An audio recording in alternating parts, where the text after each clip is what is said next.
when you buy a stock, you're getting a piece of the company. But how big is that piece? I'm Dr. Z, a university professor and a longtime investor. I created this channel to help people make better financial decisions. I share what I know, what I have learned, and what I'm learning every day. In today's video, I'm going to walk you through it.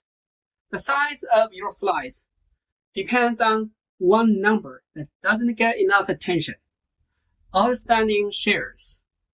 If you don't understand it, you could be misled by stock prices, earnings report, and even company valuations. Start with the basics. What are outstanding shares? When a company goes public or raises money, it issues shares, basically slices of ownership in the business. Now, the number of shares that are currently owned by people or institutions, that's what we call outstanding shares. These are the shares that are actively out there in the hands of investors. That includes retail investors like you and me, people buying stocks through apps like Robinhood or Fidelity. Institutional investors, those are the big players like mutual funds, hedge funds, and pension funds. And company insiders, the CEOs, the executives, board members who hold stock. But here is what is not included: treasury stock. That's the stock the company has bought back and is holding in its own treasury. It doesn't count as outstanding because it's no longer out in the market. So to be clear, outstanding shares equals shares held by the public plus institutions plus insiders, but not what the company owns itself. Understanding this number is important because it tells you how many pieces this company is currently divided into. This number is the foundation of some of the most important metrics investors use to value a company. First, the market cap, which is the value of the company. You have probably heard the term market cap. It's how people say things like Apple is worth $3 trillion. But here's how it's actually calculated. The market cap equals stock price times outstanding shares. That means if a company stock is trading at $10 per share and they have 1 billion outstanding shares, the total market value of that company, which is the market cap, is going to be $10 billion. So without knowing how many shares there are, you literally can't calculate what a company is worth. Market cap is not just about the stock price. It's also about how many pieces that price is split into. Second, earnings per share. It tells how much profit the company is making per share you own. So the EPS equals the net income divided by outstanding shares. So if a company earns $100 million and there are 50 million shares, each share earned $2 in profit. That's a number every investor watches. It affects stock rating, analyst forecasts, and even the stock price itself.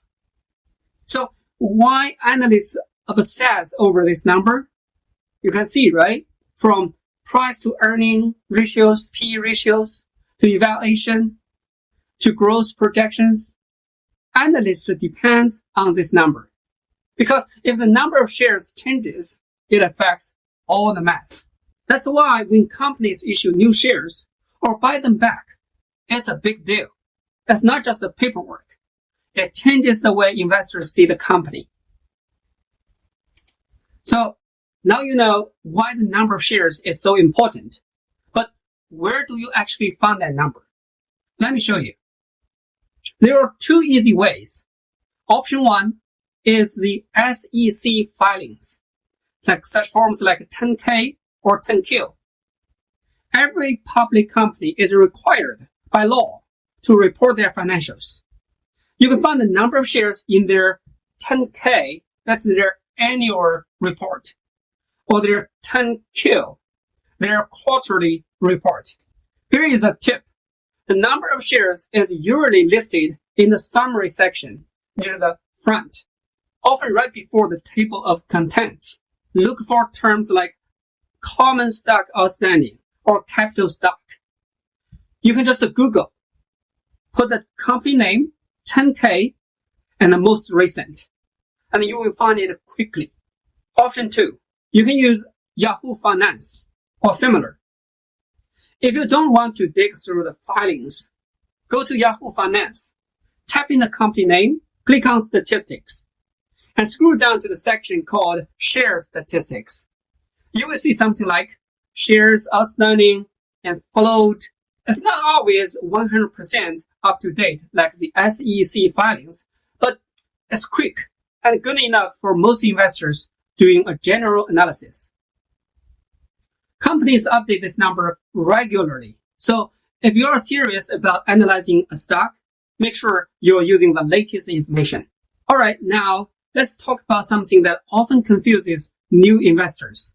The difference between basic share outstandings and fully diluted share standings. Basic shares outstanding. This is simply the actual number of shares a company has issued that are currently held by investors. Think of it as the real slices of the pie that are out there in the market right now. Companies sometimes offer employees or investors things like stock options, warrants, or convertible securities. These are basically promises that can turn into more shares in the future. When you include all these potential shares that could come into existence, you get what's called the fully diluted shares outstanding. So here is a simple example. Imagine a company currently has 1 million shares outstanding. That's the basic count. So if every single option and warrant were exercised, the total number of shares would increase to 1.2 million. The larger number, 1.2 million, is the fully diluted shares count. So why does this matter? Because if more shares come into the market, your ownership percentage can get diluted. And this can impact metrics like earnings per share or EPS. Now that we understand the difference between basic and fully diluted shares, let's look at what factors can cause the number of shares to change over time. First, stock buybacks. When a company buys back its own shares from the open market, these shares are removed from circulation. Companies do this to return value to shareholders, boost their earnings per share, or signal that they believe their stock is undervalued. For example, Apple is the king of stock buybacks. In fact, in 2023 alone, Apple repurchased over $77 billion worth of its own shares. That reduces the number of outstanding shares and makes each remaining share more valuable. Second, issuing new shares. Now, on the flip side, companies can issue more shares. For instance, in 2021 and 2022, AMC issued hundreds of millions of new shares. Why?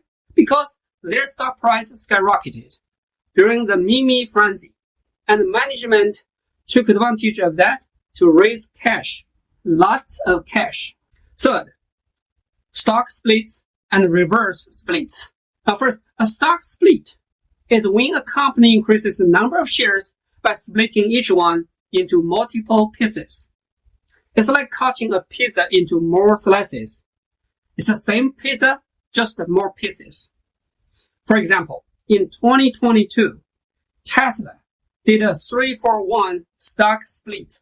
That means for every 1 share, investors got 2 more, tripling the number of shares outstanding.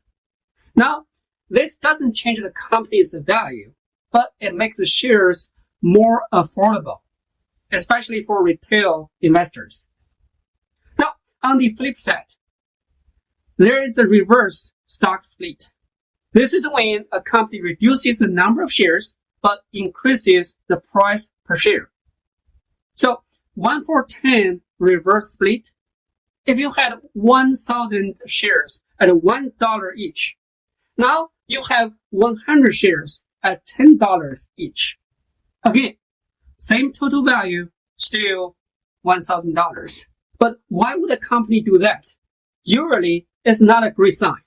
It often happens when a stock has fallen so low that it risks getting deleted from an exchange like Nasdaq. A reverse split can temporarily boost the stock price, but it doesn't solve any underlying problems in the business. In fact, many investors see reverse splits as a red flag with key takeaways. Number 1, outstanding shares show you how the company is divided. Think of it like slicing a pizza. The more slices there are, the smaller a single piece gets.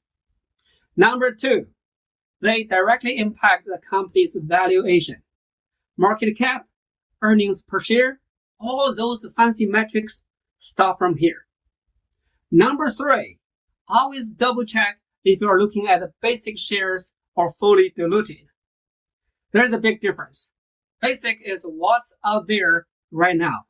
Diluted including what could be out there if options, warrants, or convertible gets exercised. Well, these numbers matter. They affect how much ownership you are really buying when you invest. If this helped you, please do me a favor, hit that like button. And if you haven't already, make sure to subscribe. Let me know in the comments. Do you ever invest in a company without checking the number of shares first? Or have you seen a company massively dilute shareholders? Let's talk about it. Thank you for watching. Have a nice day.